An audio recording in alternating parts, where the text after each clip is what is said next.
This lesson is about double standards. In other lessons, I mentioned some examples of double standards that people have against the Bible and the Christian faith, such as presuming that any uncriticized scrap of ancient text that contradicts the Bible must be true, while the much-examined Bible is relentlessly attacked and presumed corrupt.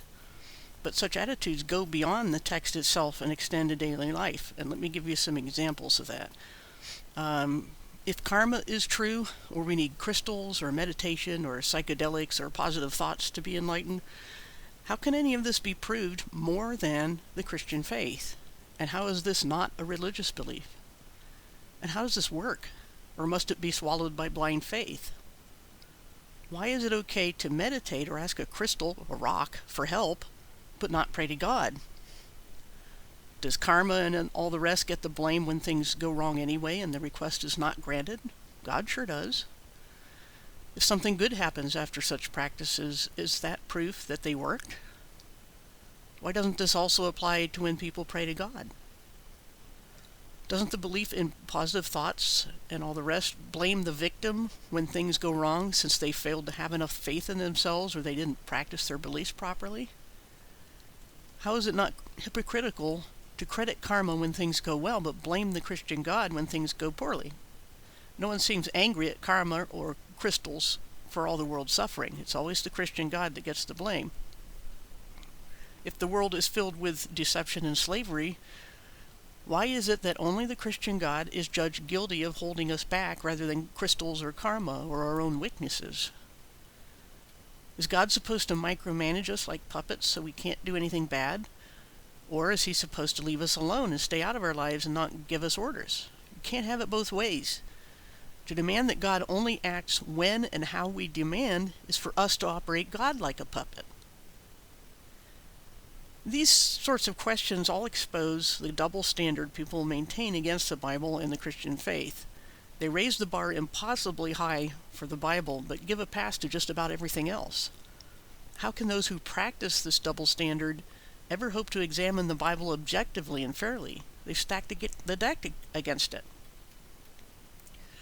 But this problem isn't limited to anti-Christians or those who reject the Bible. Even among followers of Jesus, there are inconsistencies of interpretation. This is not to say that there is only one method of interpretation, but that people often don't apply their own method consistently.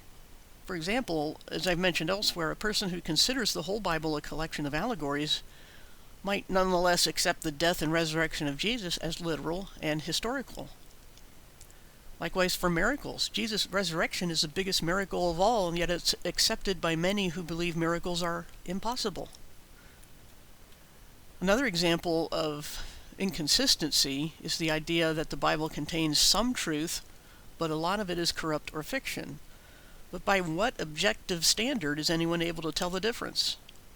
It seems that most who take this approach view the Bible as a buffet, and I examine this in detail by the article you see here in one of my blogs.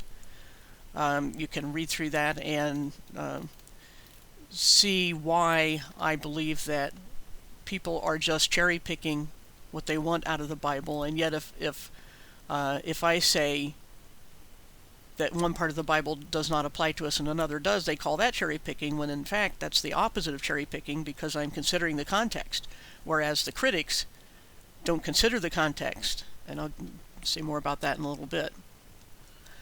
Now, as I go on to other Bible lessons in the future, I'm going to present them from the interpretive method that I use, which is formally known as the literal, historical, grammatical hermeneutic. And hopefully you can see this here.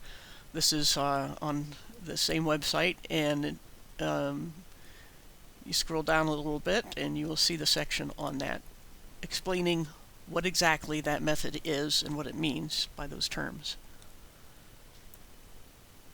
I hope to be consistent with my own method. Nobody's perfect. But the point is that if you use another method and you don't agree with this one, then of course you're going to reach different conclusions than I will on just about everything. And that's okay.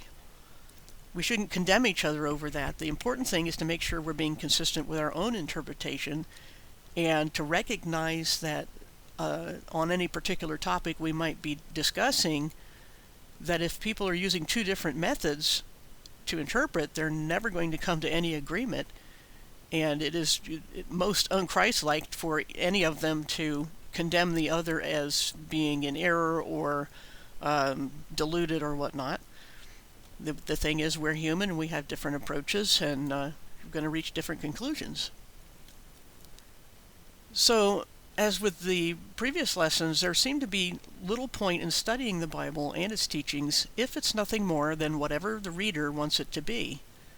This approach is no different from when people think they can change reality with their minds. It may change for them, but not for other minds. And here again, if reality is only what we think it is, then we're blaming victims for what they suffer. That's why there should be objective methods of interpretation of not only the Bible, but all our experiences and anything else we read or hear or see. At the very least, the Christian faith is no worse than any other faith, because everyone's philosophy is ultimately founded on something that must be accepted by blind faith. I mentioned this in a prior video when I talked about epistemology. Every philosophy stems from that which cannot be proved objectively. From all that we can possibly observe about the realm of our existence, everything comes from something else. And to argue that anything can cause its own existence is the height of absurdity, because it would have to exist before it existed. Nothing can't cause anything. And this in turn requires a first cause, an entity completely outside of everything else, which itself must be eternal. The fact that anything exists at all is proof of a first cause. But in spite of the fact that this is the inevitable logical conclusion of all existence, it cannot be proved that the first cause is eternal, since we'd have to go back infinitely to see a beginning that never happened. In other words, it's logically and scientifically impossible to disprove the first cause, yet it must be true since anything at all exists. So once again, I see no advantage in any competing philosophy or religious belief over the Christian faith. Everyone has faith at some point. Faith in a first cause they can neither prove nor disprove. And everything anyone might build upon that faith is dependent upon it. There is no escaping faith or belief, so to reject Christianity because it's faith-based is, in my opinion, a double standard. I also want to say that none of this is what being a Christian is really all about. It's not only about text and logic and philosophy, it's a relationship with the Creator, since I believe the first cause is a personal being. What I believe, but cannot prove, that's unique about the Christian faith, is that this relationship with God is through faith in the Jesus who rose from the dead, and that whoever has this faith also has the Holy Spirit of God within them. No one can prove that this is not true, and no one can prove that some other faith is more likely to be true. Personal convictions are fine, but often the arguments used to criticize other people's convictions are inconsistent.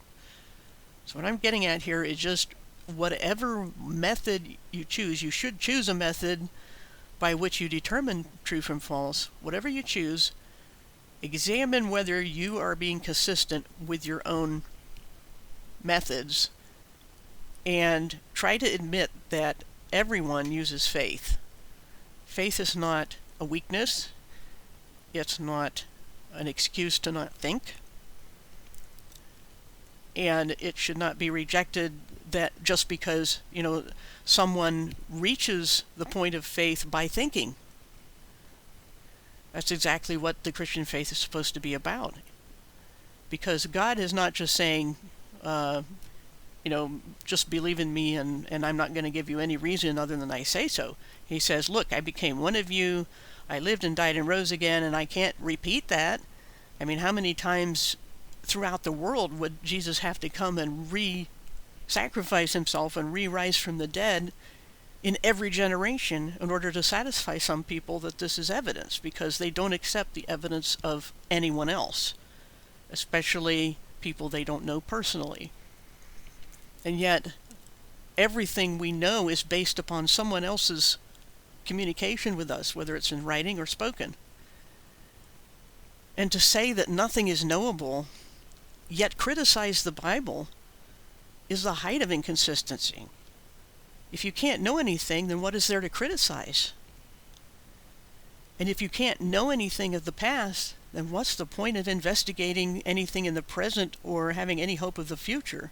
It's just a continual now, and you have to reinvent the wheel every day.